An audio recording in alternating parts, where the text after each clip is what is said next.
السلام علیکم ورحمت الله وبرکاتہ. مولوي صاحب څنګه سلیقې جوړې؟ زه د ضیاء الرحمن قاري صاحب شاګرد یم. هغوی ویل دا خبرې ما ته ولیږلې، د هغوی ته ولیږې. ویل چې زمونږ 23 مرلې کور دی او ورونه یو او 3 خویندې دي او یو مور ده. داسې ما ته ویل دا خبرې هغوی ته ورلیږئ، بیا به تاسو ته جواب درکړي. السلام علیکم. نحمده ونصلي علی رسوله الکریم. مولوی صاحب تاسو دا یو تپوس کړی دی چې تاسو 23 مرلې ځمکه د والد صاحب نه پاتې ده او بیا د هغه په اولاد کې 9 زامن دي، 3 لوریانې دي، یوه زوجه ده.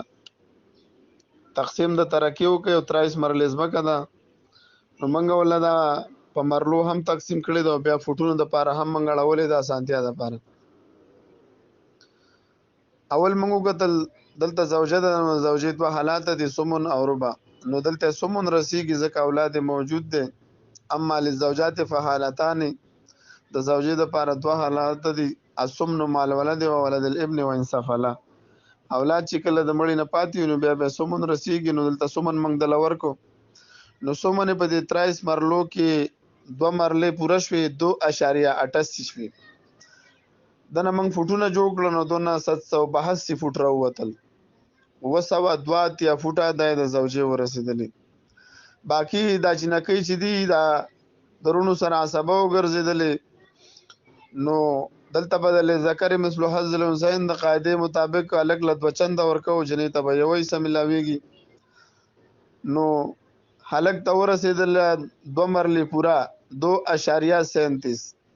دنه چې موږ فوټونه جوړ کړل نو دا 644 فوټ د هر یو زوی ورسېدو د میت 644 فوټ چې دنه جوړېږي 2 مرلې پوره 0.37.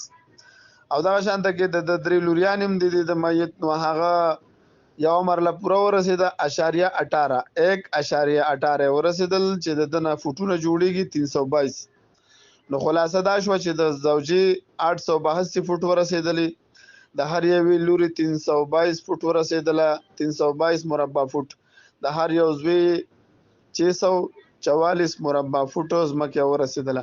دا چې واپس راجمع کې د دنه واپس دا 23 مرلې جوړېږي. او دا چې مرلو نه فوټونه جوړی نو دنه 6256 فوټونه جوړېږي چې دا تقسیم د ترکې موږ وکړو.